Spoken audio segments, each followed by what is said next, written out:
네, 다시 한번 인사드리겠습니다. 고려대학교 물리학과의 최은미라고 합니다. 오늘은 컴퓨터가 양자를 만나면 이라는 제목으로 강연을 준비를 했습니다. 요즘 아마 여러분들 다 양자 컴퓨터 한 번씩은 들어보셨을 것 같아요. 그래서 오늘은 양자 컴퓨터가 왜 이렇게 주목을 받고 있고 어떤 성능, 어떤 장점을 가지고 있고 어떻게 만들고 어디까지 왔으며 어떤 과제가 남았는지에 대해서 한번 짚어보려 합니다. 그래서 양자 컴퓨터 이야기를 할 때 이 이야기를 빼놓을 수 없을 것 같아요. 지난 2022년 노벨 물리학상 이야기인데요. 지난 2022년에 노벨 물리학상을 이 세 분의 교수님들이 수상하셨습니다. 이때 이분들이 양자역학에서 되게 중요한 실험을 하셨어요. 재미있는 현상을 실험적으로 증명을 하셨는데 제가 사실 주목한 부분은 이 노벨 커미티가 제시한 수상 이유인데요. 수상 이유에 아주 좋은 실험을 했다라는 것도 써 있지만 가장 밑에 보시면 Pioneering Quantum Information Science, 양자 정보 과학이라는 새로운 분야를 개척한 공로를 인정해서 이 세 분의 교수님들이 노벨상을 수상하셨습니다. 그만큼 그 까다롭기로 유명한 노벨위원회도 인정할 만큼 양자 정보 과학이라는 분야가 새로운 분야로 각광받고 있다는 이야기인데요. 그러면 양자 정보 과학이 정확하게 어떤 분야인지에 대해서 생각을 해보겠습니다. 양자 기술, 양자 정보 과학은 저희가 보통 이렇게 네 가지로 분류를 합니다. 양자 통신, 양자 암호, 양자 센싱, 양자 컴퓨터로 구분을 하는데요. 사실 아직 양자 과학 기술 자체는 기초 단계이고 시작 단계여서 많은 공통 기반 기술을 연구하고 있는 단계입니다. 그래서 개별 연구자분들께 교수님 어떤 양자 과학 기술에서 어떤 분야 연구하고 계시나요? 라고 질문을 하면 제가 하는 연구는 양자 통신에도 쓸 수 있고 양자 컴퓨터에도 쓸 수 있어요. 이렇게 대답하시는 분들이 아직은 많으세요. 그런데 기존 산업이 통신, 센싱, 암호, 컴퓨터 각각 개발이 되어 왔다 보니까 편의상 양자 과학 기술도 저희가 이렇게 네 가지로 분류를 하곤 합니다. 그 중에서 오늘은 양자 컴퓨터에 대한 이야기를 할 건데요. 양자 컴퓨터가 사실 이렇게까지 주목을 받게 된 계기는 여기 보시는 두 기사가 아닌가 싶습니다. 2019년, 벌써 5년이 됐는데요. 2019년에 구글이 한 논문을 발표했습니다. 슈퍼컴퓨터로 1만 년이 걸리는 계산을 본인들이 개발한 양자 컴퓨터로 3분 만에 해결했다. 라는 기사를 발표하면서 사실 양자 컴퓨터라는 개념 자체는 몇십 년 동안 있어 왔습니다. 그런데 그동안은 계속 양자 컴퓨터 언젠간 개발이 되겠지, 개발이 되면 좋겠거니 이렇게 약간 미래의 꿈 같은 이야기였다면 이 논문이 이제 발표가 되면서 양자 컴퓨터가 우리 실생활에 성큼 다가오게 되었고 많은 사람들이 관심을 가지게 되었습니다. 그리고 더불어서 1년 뒤에 이번에는 중국에서 한 발 더 나갔어요. 25억 년 걸릴 계산을 본인들이 또 독자적으로 개발한 양자 컴퓨터로 200초 만에 해결했다라는 기사들이 나오면서 사람들이 관심을 끌게 됐고 사람들이 관심을 가지게 됐고 앞다투어서 양자 컴퓨팅 개발에 뛰어들게 되었습니다. 물론 여기서 제가 한 가지 말씀드리고 싶은 건 이런 계산, 양자 컴퓨터가 아직은 만능은 아닙니다. 만능은 아니고 몇몇 특히 잘하는 계산이 있어요. 그런 특히 잘하는 계산을 실제로 양자 컴퓨터로 돌렸더니 정말 좋더라라는 거를 증명한 거죠. 데몬스트레이션을 한 겁니다. 그래서 이때를 기점으로 양자 컴퓨터 개발이 확 속도를 띠게 됐는데요. 오늘은 이 양자 컴퓨터에 대해서 이야기를 하려 합니다. 그래서 양자 컴퓨터는 말 그대로 컴퓨터에 양자를 더한 거죠. 그러면 이게 왜 그렇게 좋을까를 여쭤보실 텐데 그 전에 양자가 들어갔기 때문에 양자역학 이야기를 안 할 수는 없습니다. 피할 수는 없어요. 그래서 조금 어려울 수도 있지만 양자역학에 대해서 먼저 좀 짚어보려 합니다. 그래서 양자역학이 사실 한 100년 정도 된 학문이에요. 그래서 학문치고는 젊은 학문이죠. 그래서 마침 내년 2022년이 유엔이 지정한 The Year of Quantum이에요. 양자의 해. 인데요. 그래서 내년에 많은 양자 역학, 양자 기술 관련 행사가 있을 것으로 기대가 됩니다. 그래서 양자 역학에 대해서 다 이야기를 하면 사실 한도 끝도 없죠. 그래서 오늘은 이제 양자 컴퓨터, 지금 현재 개발되고 있는 양자 컴퓨터에서 가장 중요한 양자 역학의 두 가지 장점, 기술, 특징에 대해서 이야기를 해보려고 합니다. 두 가지인데요. 양자 중첩 그리고 양자 얽힘입니다. 이 두 현상 모두 양자역학 고유의 현상이고 또 저희 직관하고는 살짝 어긋나는, 직관으로는 잘 이해가 안 되는 현상인데 이 두 가지를 이용해서 꼭 양자 컴퓨터를 만들어야만 합니다. 그래서 이 두 가지를 먼저 이야기를 해볼 텐데요. 저희가 오늘 컴퓨터 이야기를 하잖아요. 그래서 기존 컴퓨터, 저희 이제 학문적으로 고전 컴퓨터라고 많이 부르는데요. 고전 컴퓨터랑 양자 컴퓨터를 비교해 가면서 좀 설명을 진행을 해보겠습니다. 이제 고전 컴퓨터에서 정보의 단위는 비트죠. 그리고 비트는 0 혹은 1의 값을 가집니다. 두 개예요. 그래서 디지털이라고도 많이 부르죠, 저희가. 그래서 고전 역학, 고전 컴퓨터에서는 이 비트가 가질 수 있는 값이 0 혹은 1 이렇게 딱 두 가지로 정해져 있습니다. 근데 양자역학에서는 좀 재밌는데요. 양자역학도 비트처럼 양자 비트, 영어로는 퀀텀 비트를 줄여서 큐비트를 저희가 이제 정의를 해줍니다.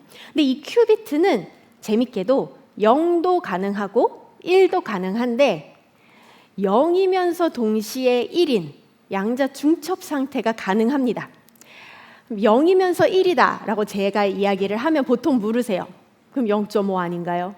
0이면서 1이면 0.5지 라고 말씀을 많이 하세요. 근데 이게 0.5는 또 아니에요. 왜냐하면 얘가 이제 0이면서 1인 중첩 상태에 있는데 제가 이제 사실 얘가 중첩 상태에 있는지 없는지를 제가 측정, 즉 관측을 하지 않으면 모르잖아요.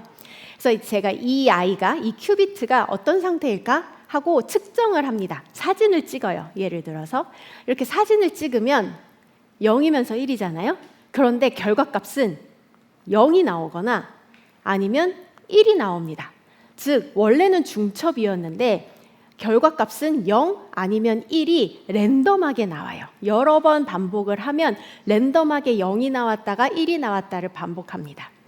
그래서 저희가 이제 이 양자 역학에서는 이 측정이라는 게 상당히 이 측정이라는 게 상당히 재미있는 개념이에요. 그래서 이 측정을 하게 되면 양자 상태가 붕괴를 한다. 저희가 많이 표현을 하는데요. 원래는 0이면서 1이었는데 얘가 측정을 하는 순간 붕괴가 돼서 0이 되거나 1이 되는 거예요. 그리고는 다시 돌아가지 않아요. 그래서 비가역성, 되돌아가지 않는다라고 많이들 이야기를 합니다. 그러면 제가 0이면서 1인데 결과값이 관측을 하면 결과값이 0 혹은 1이 랜덤하게 나온다 그랬잖아요. 근데 저희가 알 수 있는 건 있어요. 그 랜덤한 상황 중에서도 저희가 0이 나올지 1이 나올지 확률은 알 수가 있습니다. 그 확률은 파동함수, 저희가 이제 양자역학에서 물질의 상태를 기술하는 수식을 이제 파동함수라고 부르는데요. 이 파동함수가 저희가 관측을 했을 때 0이 나올지 1이 나올지에 대한 확률을 이제 줍니다. 확률의 힌트를 주는 거죠. 그래서 이게 이제 양자 중첩인데요. 사실 들으면은 뭐라는 걸까? 약간 이렇게 갸우뚱하실 수 있는데요. 제가 생각하기에 가장 좋은 좀 비유를 들자면 동전이 있을 것 같습니다. 여러분 동전 생각해 보시면 앞면이 있고 뒷면이 있죠. 두 개예요. 앞면 뒷면이에요. 근데 양자 중첩은 동전을 탁 쳐서 뱅글뱅글 도는 상태라고 생각을 하시면 좋을 것 같습니다. 그럼 이렇게 뱅글뱅글 돌고 있는 동전은 앞면이면서 동시에 뒷면이죠. 그 순간에는. 그죠? 그러면 여기서 이제 측정, 관측을 어떻게 생각할 수 있냐면 이렇게 빙글빙글 돌고 있는 동전을 제가 손바닥으로 탁 치는 거예요. 그럼 탁 치면 앞면이 나오거나 뒷면이 나오겠죠? 그리고 동전이 똑바르게 돌고 있다면 탁 쳐서 앞면이 나올 확률과 뒷면이 나올 확률은 반반일 것입니다. 그리고 매번 칠 때마다 랜덤하게 임의의 상태가 나오겠죠. 앞면이건 뒷면이건. 하지만 저희가 여러 번 측정을 반복하면 여러 번 동전을 돌리고 치고를 반복을 하면 대충 50%의 확률로 앞면이 나올 것이고 뒷면이 나올 것이에요. 양자 중첩 상태도 이와 같습니다. 0과 1의 중첩 상태일 때 저희가 한 번의 측정으로는 뭐 랜덤하게 0 혹은 1이 나오니까 잘 알 수가 없어요. 얘가 원래 중첩이었는지 아니면 양자 중첩인데 랜덤하게 나온 건지 한 번의 측정으로는 알 수가 없어요. 그래서 여러 번 측정을 해서 그 결과값들을 다 모아서 통계적으로 보면 아, 얘가 원래 중첩이었구나 라는 걸 이제 알게 되는 겁니다. 그래서 이게 양자 중첩 첫 번째 양자역학의 재미있는 특성이고요. 이제 두 번째로 넘어가겠습니다. 이제 두 번째는 양자 얽힘이에요. 양자 얽힘은 이제 저희가 입자를 두 개, 제가 비트를 두 개를 가지고 왔어요. 그래서 고전역학, 고전적인 컴퓨터, 일반적인 컴퓨터에서는 비트가 두 개가 있을 때 두 개가 독립적입니다. 각각 자기가 원하는 값을 가질 수가 있어요. A가 0이건 1이건 혹은 B가 0이건 1이건 자기가 원하는 상태를 가질 수가 있습니다. 그런데 양자역학에서 이 양자 얽힘이라는 상태는 아주 재밌습니다. 여러 개의 입자의 양자 상태가 서로 말 그대로 얽혀 있는 거예요. 얽혀 있어서 따로따로는 생각할 수가 없는 상태를 이야기합니다. 예를 들어서 A가 0이면 무조건 B도 0이어야 되고 A가 1이면 무조건 B도 1이어야 된다. 이런 상태를 양자 얽힘이라고 부릅니다. 이런 양자 얽힘은 이 현상 자체도 상당히 흥미로운데 심지어 만일 저희가 실험 환경을 잘 정돈을 해주면 입자 두 개를 멀리 떨어뜨려 놓아도 성립을 합니다. 그래서 이 양자 얽힘을 이번에는 또 동전을 이용을 해서 이야기를 해볼까 하는데요. 이제 제가 두 개의 이제 A랑 B라는 입자가 있는데 둘 다 양자 얽힘인데 둘 다 양자 중첩 상태라고 해볼게요. 즉 동전이 두 개가 같이 빙글빙글 돌고 있어요. 근데 이 두 동전은 양자 얽힘 상태라서 하나가 앞면이면 다른 애도 앞면이어야 되고 하나가 뒷면이면 다른 애도 뒷면이어야 돼요. 이런 동전 페어가 있다고 할게요. 동전 쌍이 있어요. 제가 심지어 좀 떨어뜨려 놨어요. 근데 이제 제가 측정을 할 건데 제 왼손에 있는 동전만 탁 때려서 측정을 할 거예요. 그럼 탁 때려서 뭐 앞면이 나올 수도 있겠죠? 뭐 랜덤하니까 탁 왼손에 있는 동전을 탁 때려서 앞면이 나오면 그 순간 그 즉시 제 오른손에서 돌고 있던 이 동전은 제가 아무 짓도 안 했는데도 동시에 넘어지면서 똑같이 앞면이 나옵니다. 그리고 반대로 이번엔 제가 오른손에 있는 애를 탁 쳐서 뒷면이 나오면 이번에는 제가 왼손의 동전에는 아무 짓도 안 했는데도 혼자 발라당 넘어지면서 똑같이 뒷면이 나오는 거예요. 이게 양자 얽힘을 단면적으로 보여주는 현상입니다. 그래서 이 양자 얽힘은 상당히 재밌는데 사실 좀 이해가 안 되죠. 이걸 다시 이렇게 슬라이드로 보시면 여러 개의 입자가 양자 얽힘에 있는 A랑 B가 동시에 이제 0과 1의 중첩 상태에 있는데 제가 한쪽만 측정을 하면 한쪽을 측정을 해서 0이 나오면 B도 동시에 그 즉시 0이 되는 거고요. 이번에 만약 1이 나오면 B도 그 즉시 1이 나오는 이런 상태를 이제 양자 얽힘이라고 부릅니다. 이 양자 얽힘 상태는 사실 상당히 재밌는데 좀 의외여서 왜냐하면 생각해 보시면 만일 동전이 하나는 지구에 있고 하나는 달에 있다고 해볼게요. 그리고 만약 양자 얽힘을 유지를 했어요. 어떻게 힘들지만 그러면 제가 지구에 있는 동전을 탁 쳐서 앞면이 나오는 순간 달에 있는 동전도 그 즉시 넘어지면서 앞면이 나오는 거예요. 이게 양자 얽힘입니다. 그런데 사실 이런 양자 얽힘이라는 개념이 처음 도입됐을 때 논쟁이 많았어요. 이게 말이 되냐? 그래서 특히 저희가 아주 잘 아는 유명하신 아인슈타인이 이 양자 얽힘 그리고 측정을 했을 때 확률적으로 결과가 나온다는 사실을 정말 싫어하셨어요. 그래서 한동안 그 아인슈타인을 주축으로 하는 학파와 이제 보어라는 또 다른 유명한 물리학자를 주축으로 하는 학파가 서로 싸웠습니다. 논쟁을 했어요. 그런데 결국 이 양자 얽힘을 실험적으로 빛을 이용을 해서 증명을 한 이제 실험자들이 나왔고, 그래서 결국 이 양자 얽힘이 실제로 존재를 하고 현재의 양자역학이 맞다라는 이제 맞는 게 이제 증명이 되었습니다. 그래서 이 양자 얽힘을 증명한 그 실험자, 제가 말씀드렸죠. 이 실험하신 교수님들이 바로 2022년에 노벨 물리학상을 받으신 그 세 교수님들입니다. 그분들이 양자 얽힘을 실제로 실험적으로 증명하셨어요. 구현하셨어요. 그래서 제가 이렇게 두 가지, 양자 중첩하고 양자 얽힘을 설명드렸는데 이 두 가지가 현재 양자 기술 개발, 양자 과학 기술 개발의 핵심입니다. 이제 모든 양자 과학 기술에서는 이 양자 중첩, 양자 얽힘을 얼마나 잘 만들고 얼마나 잘 유지하고 얼마나 잘 제어하는지가 핵심이에요. 그게 전부라고 해도 과언이 아닙니다. 그러면 제가 이렇게 두 가지 특성, 양자역학의 특성을 보여드렸는데 이 아이들이 그러면 양자 컴퓨터에 어떻게 작용이 할까? 양자 얽힘, 양자 중첩이 어떻게 양자 컴퓨터를 그렇게 파워풀하게 해주는가에 대해서 생각을 해보겠습니다. 먼저 중첩이에요. 양자 중첩은 한마디로 말하면 여러 경우의 수를 한 번에 계산할 수 있게끔 해줍니다. 예를 들어서 제가 기존 컴퓨터, 고전 컴퓨터에서 비트가 3개인 경우를 생각을 해보겠습니다. 비트가 3개이면 가능한 경우의 수가 여기 보시듯이 000, 001 이렇게 쭉 가서 111까지 8가지 경우의 수가 있겠죠. 그러면 이런 8가지 경우에 대해서 어떤 저희가 계산을 하고 싶다, 연산을 하고 싶다라고 하면 정직하게 8번 계산하시면 됩니다. 000 넣어서 계산하고 001 넣어서 계산하고 이런 식으로 쭉 8번 계산하면 8개의 결과값을 저희가 얻을 수 있겠죠. 근데 양자역학에서는 이 양자 중첩이라는 상태를 이용을 할 수가 있습니다. 이 양자 중첩이 제가 0이면서 동시에 1인 상태라고 말씀드렸잖아요. 그래서 3개의 큐비트를 다 양자 중첩 상태로 만들어주면 이 하나의 상태가 옆에 있는 8가지 경우의 수를 다 포함하고 있습니다.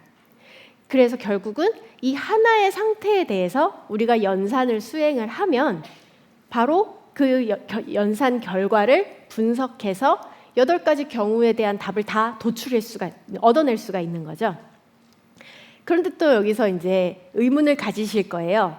제가 아까 측정을 하면 양자 중첩 상태의 입자를 측정을 하면 랜덤하게 결과가 나온다라고 말씀을 드렸죠. 그러면 저희가 컴퓨터로 계산을 하고 싶은데 계산을 하면 어쨌든 결과값을 봐야 되잖아요. 근데 그 결과값이 랜덤하게 나오면 그거 어떻게 컴퓨터로 써먹나요? 라고 이제 질문을 하실 텐데 맞습니다. 그래서 제가 아까 초반에 말씀드렸듯이 이 양자 중첩 상태로 연산을 할 때는 여러 번 측정을 해야 됩니다. 그리고 측정을 많이 하면 할수록 정확도가 올라가겠죠. 오류가 줄어듭니다. 그래서 양자 컴퓨터에서는 이 하나의 상태에 대해서 계산을 하는데 그걸 여러 번 해서 그 모든 결과들의 통계적인 분석을 해서 8가지 경우에 대한 모든 답을 알아냅니다. 그래서 예를 들어서 적당한 정확도를 얻기 위해서 10번을 측정해야 된다라고 생각을 해보겠습니다. 사실 그러면 기존 컴퓨터에서는 8번 계산하면 됐었어요. 근데 양자 컴퓨터에서 지금 한 10번 측정해야 된다라고 하면 얻는 게 없죠. 더 손해죠, 사실. 그런데 이게 3개일 때는 그렇습니다. 이게 비트가 3개일 때, 큐비트가 3개일 때는 전혀 얻는 게 없어요. 그런데 만일 비트의 수가 점점 늘어나면 이야기가 달라집니다. 10개만 돼도 달라지는데요. 만일 비트가 10개라면 경우의 수가 2의 10승, 1000개가 넘는 경우의 수가 나오게 됩니다. 그러면 그 입력값들에 대해서 결과를 알려면 2의 10승번 계산을 해야겠죠. 그런데 양자 컴퓨터 같은 경우는 10개의 큐비트의 양자 중첩 상태를 이용하면 이 하나의 상태가 2의 10승계의 정보를 다 가지고 있습니다. 그래서 측정을 여러 번 해야 되지만 뭐 한 100번 측정하면 꽤 정확한 결과를 얻을 수 있다라고 하면 양자 컴퓨터로는 100번만 측정해도 되는 거예요. 이런 식으로 비트의 개수가 늘어나면 늘어날수록 양자 컴퓨터가 상당히 파워풀해집니다. 이게 이제 첫 번째 양자 중첩을 이용한 거고요. 이제 두 번째 양자 얽힘에 대해서 생각을 해보겠습니다. 양자 얽힘은 간단하게 말하면 여러 연산을 한 번에 해줄 수 있게 해주는데요. 예를 들어 또 이제 기존 컴퓨터, 고전 컴퓨터부터 생각을 해보겠습니다. 고전 컴퓨터는 한 번의 연산으로 하나의 비트를 변화시킵니다. 당연하죠? 그래서 예를 들어서 고전 컴퓨터에서 저희가 12개의 비트가 있고 이 아이들이 다 0값을 가지고 있다고 해보겠습니다. 근데 제가 어떤 연산을 통해서 이 아이들을 다 1로 바꿔주고 싶어요. 그러면 정직하게 하나하나 바꿔서 12번 계산을 해주면 됩니다. 12번 오퍼레이션을 해주면 돼요. 근데 양자 역학에서는, 양자 컴퓨터에서는 양자 얽힘을 활용할 수가 있는데요. 만일 양자 컴퓨터에서 양자 비트가 서로 얽혀 있다면 저 12개를 다 얽어줄 거예요. 그러면 이제 이 아이들은 하나가 0이면 다 0이어야 되고 하나가 1이면 다 1이어야 돼요. 그러면 한 번의 연산으로 짜잔 하고 모두 0이었던 아이들을 모두 1로 바꿔줄 수가 있습니다. 즉 기존 컴퓨터에서 12번에 걸쳐서 했던 연산을 양자 얽힘을 이용해서 한 번으로 줄여준 거죠. 이런 식으로 양자 컴퓨터는 양자 중첩을 이용해서 여러 경우를 한 번에 계산을 하고 양자 얽힘을 이용해서 여러 연산을 한 번에 해주는 이제 이런 두 가지 장점을 모아서 이제 빠르게, 기존 컴퓨터보다 빠르게 연산을 수행할 수 있습니다. 이런 양자 컴퓨터가 특히 잘하는 계산이 몇 개 있는데요. 그 중에 하나가 소인수분해입니다. 소인수분해는 예를 들어서 7 곱하기 9가 63이죠. 그럼 63이라는 숫자가 주어졌을 때 이 63을 7 곱하기 9로 쪼개는 과정을 소인수분해라고 합니다. 근데 이게 숫자가 커지면 커질수록 곱하기는 쉬운데 쪼개기는 상당히 어려워요. 그래서 사실 이 소인수 분해를 기반으로 해서 현대 암호가 많이 구성이 되어 있습니다. 요즘은 조금 더 복잡한 암호를 많이 쓰지만 최근 몇십 년 전만 해도 이런 소인수 분해 기반 암호를 많이 썼다고 합니다.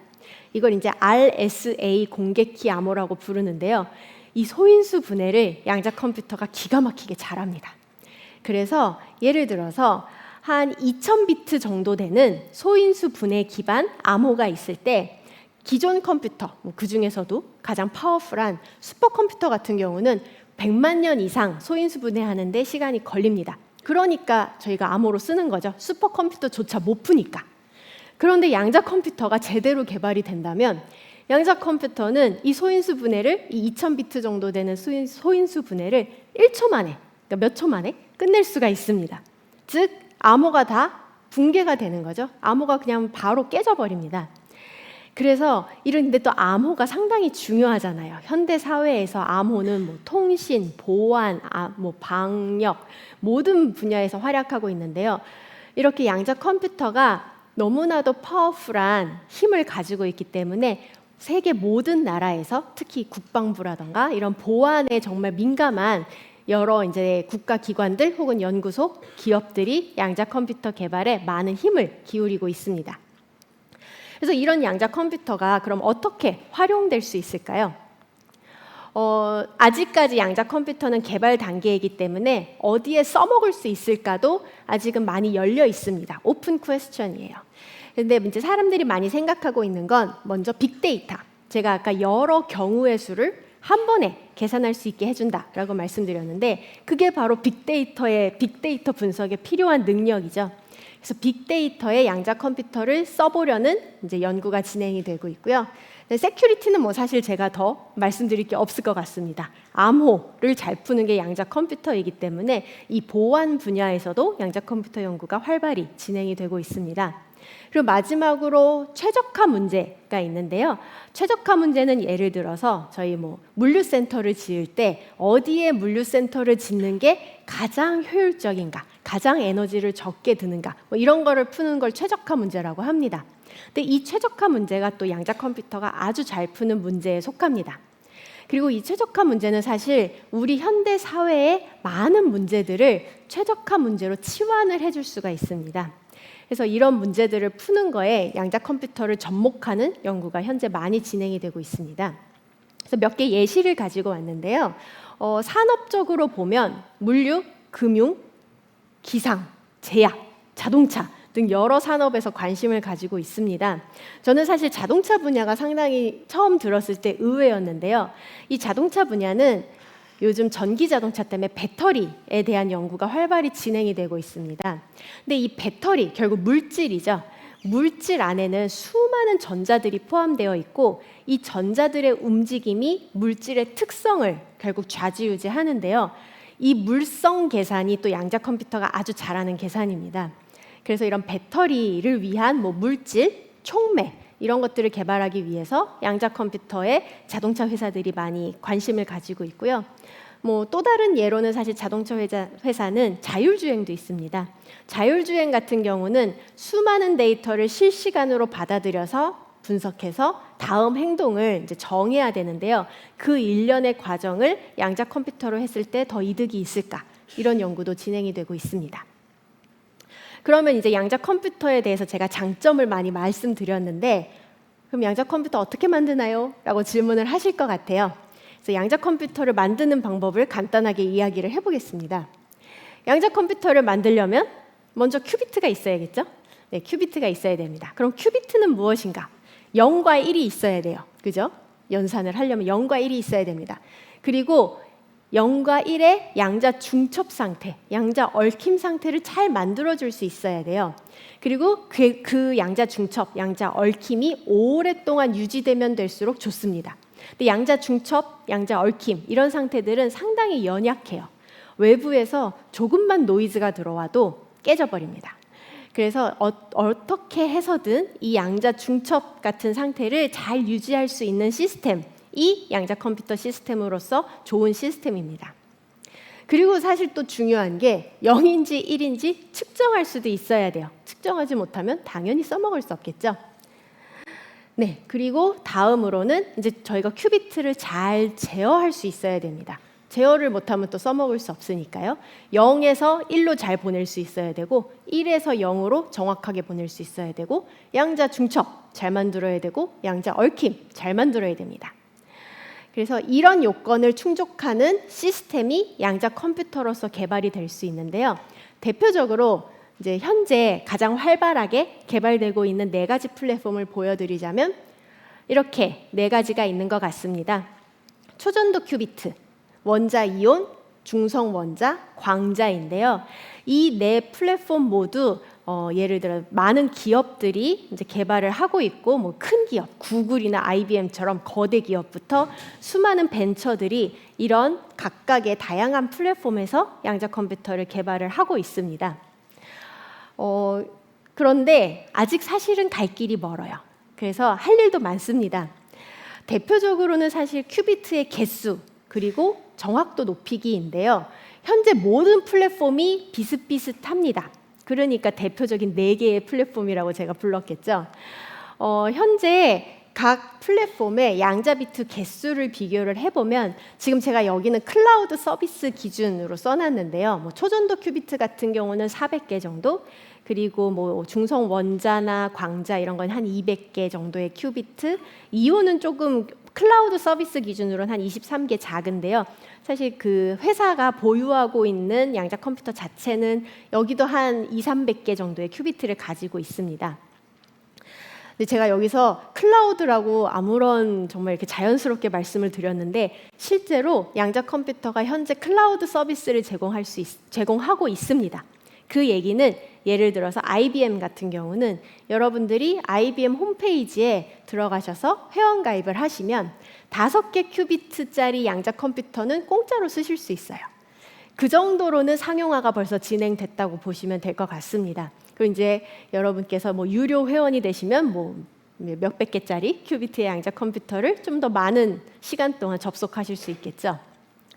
근데 보시는 바와 같이 여러 개 이제 양자 컴퓨터들이 다 지금 한 수백 개, 한 200~300개에서 많은 플랫폼은 한 1000개 정도의 큐비트를 보유를 하고 있습니다. 양자 컴퓨터가. 그런데 아직 모자라요. 1000개 가지고는 좀 부족합니다. 보시게 되면 필요한 양자 비트의 개수를 제가 좀 써놨는데요. 양자 컴퓨터가 제대로 돌아가는구나 라고 성능을 검증하기 위해선 한 20개 정도면 돼요. 그런데 정말 암호를 해독한다거나 아니면 정말 복잡한 물질 계산 하고 싶다. 이러면 10,000개 이상의 큐비트가 필요합니다. 그래서 아직까지는 양자 비트의 개수를 많이 늘려야 합니다. 10,000개는 있어야 돼요. 그리고 제어의 정확도도 중요한데요. 현재 양자 컴퓨터 한 오류가 0.1% 정도 있다고 합니다. 근데 저희가 사실 실험하는 입장에서 99.9%의 정확도면은 좋은 거예요. 그런데 사실 컴퓨터 입장에서는 1000번 계산해서 한 번 틀리면 안 되겠죠? 그래서 정확도를 높이는 연구도 많이 진행이 되고 있습니다. 그래서 제가 현재 진행되고 있는 연구들을 간략하게 몇 개를 가지고 왔는데요. 예를 들어서 여러 플랫폼들이 1000개 이상, 이제 10,000개를 향해서 큐비트 개수를 늘리고 있고요. 또 그래서 그 IBM 같은 경우는 막 로드맵도 본인들의 웹페이지에 써놨습니다. 그래서 뭐 2025년에는 4,000개까지 만들겠다라고 이제 제시를 하고 있고요. 에러 줄이기, 정확도 높이기도 열심히 진행이 되고 있습니다.